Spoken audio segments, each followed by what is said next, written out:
And now all of a sudden you have a revelation and you're going to treatment, which is what the hell I've been telling you to do. I'm not messing with you anymore. Okay, the court is on the record in City of Conneaut versus John M. Good. Case numbers 26 CRB 8,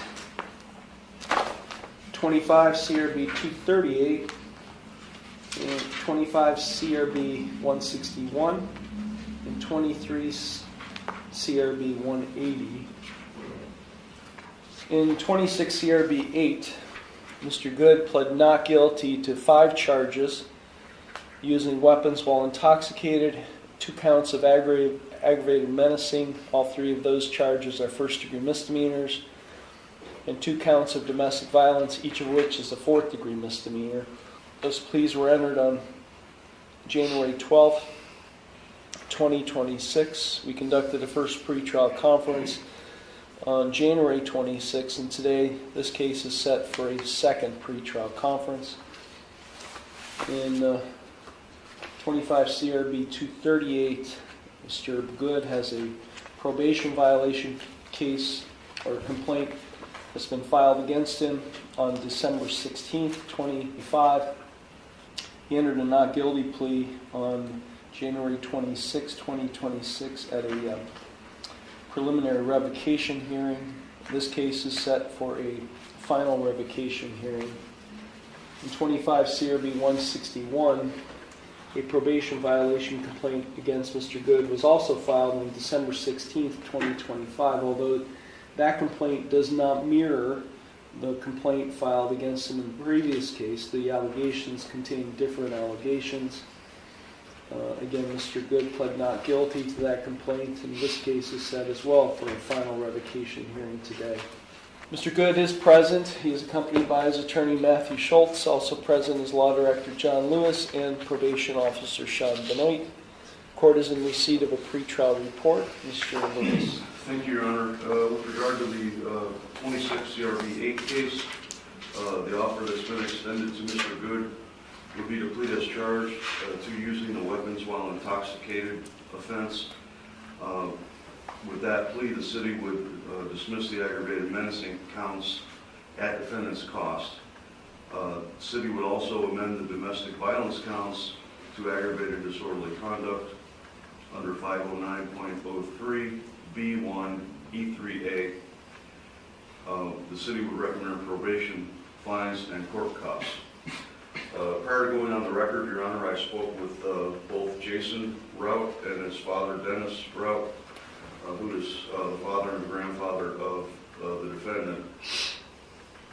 And they were in agreement with this proposed resolution of the pending matter, and they are not seeking a post-conviction no contact order. With regard to the 2 probation violation cases, the offer that was extended to Mr. Good would be to admit both of the violations, and with that, the city would recommend a 5-day term of incarceration. Mr. Rott, did you understand the proposal that Mr. Lewis just explained on the record? Yes, Your Honor. Okay, are you in favor of that proposed resolution? Yes, Your Honor. Okay, are there any questions you have regarding the proposal? No, Your Honor. Okay, thank you. Okay, Mr. Good, it's my understanding today, based on what has just been represented, is that you would enter a guilty plea in the 26 CRB 8 case. You would change your not guilty plea and enter a guilty plea to 1 count of using weapons while intoxicated, a 1st-degree misdemeanor, and to 2 amended counts, amended from domestic violence, 4th-degree misdemeanors, to aggravated disorderly conduct. Each of those would also be 4th-degree misdemeanors. In exchange for those guilty pleas, the 2 counts of aggravated menacing, 1st-degree misdemeanors, would be dismissed at your cost. Also, you would be admitting to the probation violation complaints filed against you in 25 CRB 238 and 25 CRB 161. Is that what you would like to see happen today? Yes, Your Honor.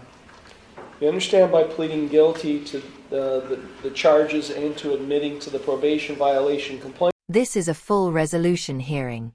By pleading guilty to using weapons while intoxicated and amended disorderly conduct charges, and admitting both probation violations, Mr. Good waives his right to trial and to a contested revocation hearing. In exchange, the city dismisses 2 aggravated menacing counts and recommends limited jail time. This is a negotiated plea agreement, meaning the judge is not required to follow it, but often will unless there's a major public safety concern. That you would be waiving your right to a trial in the new case, as well as to a final revocation hearing in the probation cases. Okay, well, we'll now proceed to sentencing. Mr. Schultz, is there anything you would like to say before I impose sentence? Yes, Your Honor.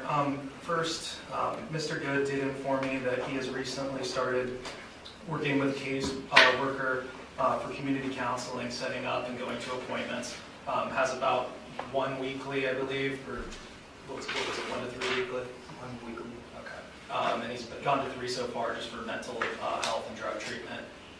He's not trying to make any excuses for the 10 hours community service, failing to do that for that 25 CRB 32 case violation. When it comes to the part where he failed to find a job, he did let me know that he has reached out to over 60 jobs and he's not getting calls back, nor does he have an interview set up, but he has let me know that he has made efforts in finding a job. That's all I wanted to mention. Thank you, Your Honor. Okay, Mr. Good, is there anything you would like to say at this time before I impose sentence? No, Your Honor. Okay, Mr. Lewis. Thank you, Your Honor. With regard to the 26 CRB 8 case, officers were dispatched, this was January 8th of 2026. Officers were dispatched to 300 Cleveland Court. The caller, Dennis Rout, advised that John Good was in possession of a firearm and threatening to shoot family members. Once the officers arrived, Mr. Good had fled on foot, and that it was known that they didn't know which direction he went, but both the alleged victims here advised that Mr. Good had the firearm on his person. Officers interviewed the father and grandfather, John and Jason and Dennis. Rout indicated that John Good was arguing with them. He was intoxicated, falling into household items. Dennis Rout told John to sit down so he didn't fall and hurt himself. He became angry. He told Dennis that he would knock him the F out. Argument continued, and at which point Good threatened to shoot Dennis Rout, advising him, "I will pop your ass, old man," meaning he would shoot him. Also, there was an argument with his father, Jason. He also advised him, threatened to beat him up, and also advised that he would, quote, pop his ass too. I would note that Mr. Good did not have the firearm on his person while these threats were made, Your Honor. He picked up the gun as he was leaving the house on foot. Both his father and grandfather advised the officers that he had drank or consumed a bottle of Mad Dog 2020 wine. And Mr. Good admitted to the officers when they did find him, he was found with the firearm on his person, and he also advised the officers that he had consumed the Mad Dog wine. Okay, Dennis Rout, is there anything you would like to say at this time before I impose sentence? No, Your Honor. Thank you. Jason Rout, is there anything you would like to say at this time before I impose sentence? No, Your Honor. Okay, thank you. Look, Mr. Good, I'm not messing around with you anymore. Okay? Sir. You've been before me, been on probation, you keep not doing what you're supposed to be doing. And then this happens. And now all of a sudden you have a revelation and you're going to treatment, which is what the hell I've been telling you to do. I'm not messing with you anymore. You are going to jail. This is judicial escalation. The judge is making it clear that prior leniency, GED orders, job requirements, treatment directives, has failed. When courts say, "I'm not messing with you anymore," it signals that patience is gone. The threats involving a firearm, especially toward family members, dramatically increase seriousness. Even though the firearm wasn't displayed during the threats, possession while intoxicated is enough to justify jail and strict probation. You're going to jail. Just not today. Because we have no room. I tried to devise a plan for you in these other cases, these older cases. A plan where you could get your life in order. Ordering you to get your GED.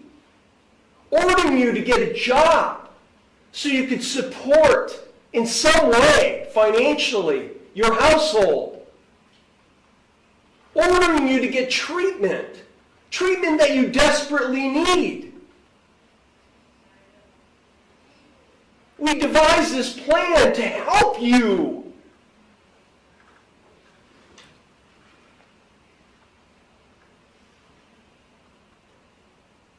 And it's not like this is the first time. We've had sentence compliance hearings. We've had previous probation violation cases. What is going on? And who the hell are you to threaten your dad and your grandfather with a gun? On older cases where a gun was involved. Who do you think you are to threaten family members with a gun?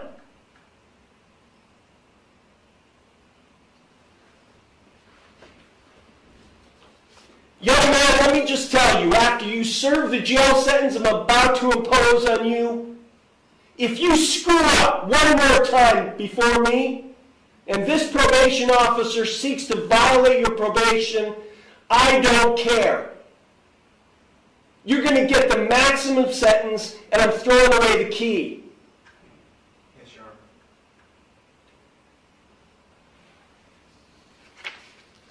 Honor. I don't get it. When this court bends over backwards with people to try to help them get their lives back together, and they just simply refuse. They refuse the help. It's excuse after excuse after excuse after excuse. I'm done with excuses. Yeah, I am too. He spent 8 days in jail from January 8th to January 16th, 2026. Is there any objection to 8-day jail credit? No, Your Honor. And those are only on, those would be only on the new case, right? He didn't. 26 ERB 8, I'm sentencing first on the using weapons while intoxicated, that being subcase A. 180 days in jail. 172 will be suspended. I'm giving him the 8 days jail credit. I'm placing him on supervised probation for 3 years. He's to have no criminal offense for 3 years. I'm ordering that he successfully continue his treatment at Ravenwood. I don't want to hear one bad thing about your treatment. I don't want to hear one missed appointment. I don't want to hear anything that you refuse whatever they're recommending. You're going to do everything they tell you. You got it? Yes, Your Honor. This sentence will run consecutive to all of the sentences. Actually, all of these sentences are going to run consecutive to all those sentences. On the subcase D charge of aggravated disorderly conduct, 30 days jail, 22 days suspended, 8 days jail credit, as I previously said, 3 years supervised community control, $150 fine and costs. And just to make clear on the record, Dennis Rott and Jason Rott, are you asking the court to order John Good to have no contact with you? No, Your Honor. No, Your Honor. Okay, thank you very much. Now on the probation cases. Extending the defendant's probation in each of these cases for 1 year. In 25 CRB 238, where he has 90 days of jail that are suspended, I'm imposing a 10-day jail sentence. 80 days will be suspended. And that sentence will be served, will give him a jail report date. And then in 25 CRB 161, where there are 179 days of jail, I'm imposing a 5-day actual jail sentence. I will suspend the balance, or the 174 days, and that will run in addition to the 10 days in the other case. So he's going to. Here's the technical breakdown. The judge imposes short jail terms across multiple cases, 10 days in one probation case and 5 days in another, and orders them to run consecutively. That means they stack, totaling 15 days to serve. In the new case, most of the 180-day sentence is suspended, but 3 years of supervised probation is imposed. The warning is unmistakable. Any new violation could trigger the remaining suspended time, potentially hundreds of days behind bars. Have to serve 15 days in jail, which we will give jail report dates. Is there anything further, Mr. Lewis? No, Your Honor, thank you. Mr. Schultz? No, Your Honor. Officer Benoit? No, Your Honor, thank you. Dennis Rott, do you have any questions about what happened? Your Honor, I was just wondering if you would be able to come to the house again. I have not prohibited him from having any contact with you, so he's free to have contact with you. Thank you, Your Honor. You're welcome. Jason Rott, is there anything you would like, any questions about? No. Okay. Okay. Okay, these matters are concluded. Thank you.